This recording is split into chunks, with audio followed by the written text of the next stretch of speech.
माँ, 20 साल की हो गई हूँ मैं। अभी तक मेरे सपनों का राजकुमार नहीं आया। कब तक मैं ऐसे ही उसको देखती रहूंगी? पता नहीं आएगा भी या नहीं। अरे बावली हो गई है क्या? 20 साल की ही तो हुई है। कोई तो बुढ़िया नहीं हो गई जो तेरी शादी नहीं होगी। पहले शादी का मतलब तो समझ ले कि शादी होती क्या है।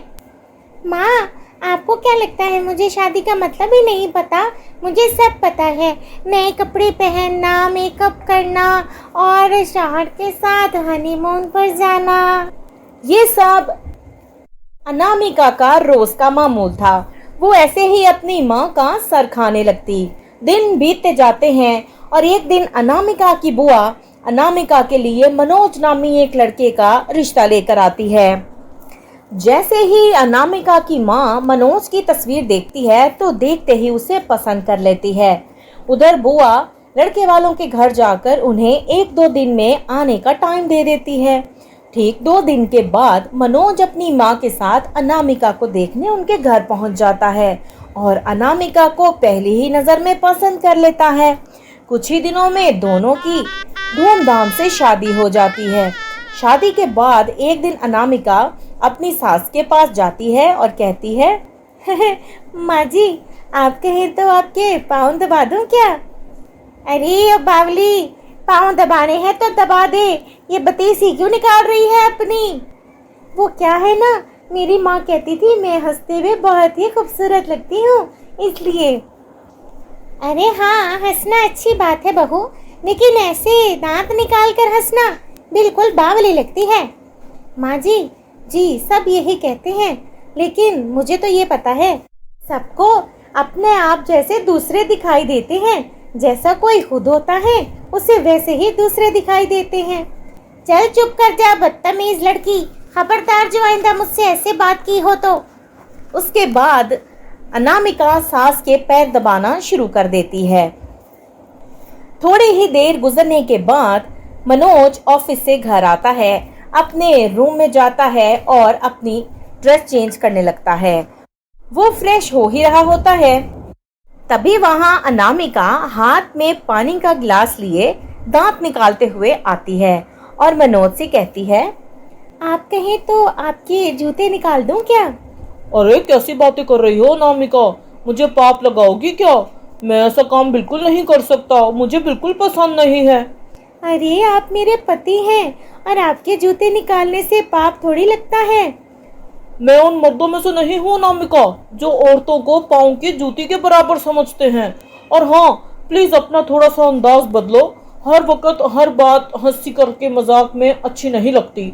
हंसी की बात पर हंसना चाहिए और कभी सीरियस बात पर सीरियस रहना चाहिए।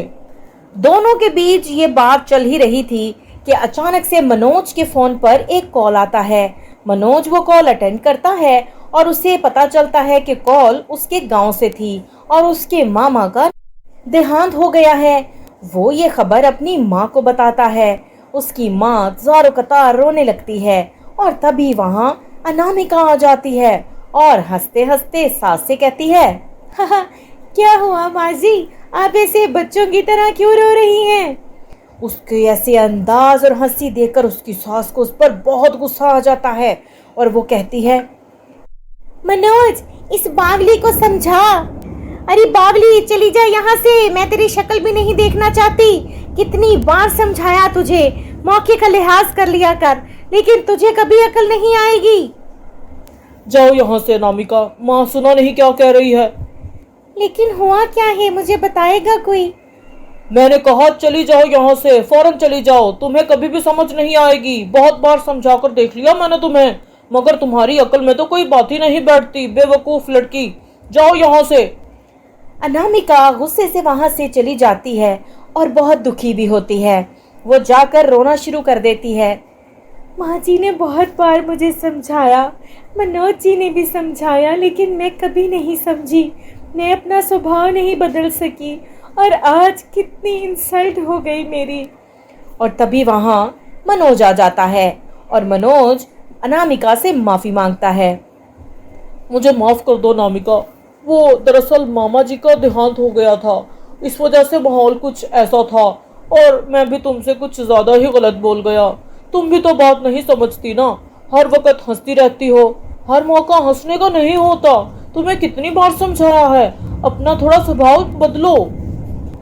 अरे नहीं नहीं मनोज जी, आप मुझसे माफ़ी मत मांगिए। मैं ही अपने आप को नहीं बदल सकी, मेरी ही गलती है। लेकिन अब मुझे समझ आ गया है कि हर वक्त इंसान को हंसना नहीं चाहिए, और मैं अपने आप को बदलने की पूरी कोशिश करूँगी। तभी वहां अनामिका की सास आती है और कहती है, मनोज, मैं अपने मेके जा रही हूँ, और हाँ, अपनी ये बावली को ज़रा समझा रही हो। इतना कहकर उसकी सास वहां से चली जाती है। लेकिन उनके जाने के बाद अनामिका घर की जिम्मेदारी अच्छे से संभालने लगती है और काफी हद तक अपने आप को बदल लेती है। कुछ दिन के बाद जब उसकी सास वापस आती है तो सास में उसकी छोटी बहन सीमा भी होती है। अनामिका अपनी सास और मौसी सास के लिए नाश्ता बनाती है। उसके हाथ का नाश्ता खाकर उसकी मौसी सास बहुत खुश होती है। अरे वाह दीदी, तेरी बहू के हाथ में तो जादू है। हाँ, बहुत ही मज़े का खाना बनाया है इसने। अरे इसको क्या कहना, ये तो बावली है, बावली। खैर, अब तू यहाँ रुकेगी कुछ दिन तो तुझे क्या बताना, खुद ही देख लियो। दिन बीतते जाते हैं और अनामिका बहुत अच्छे से सब कुछ संभाल रही थी।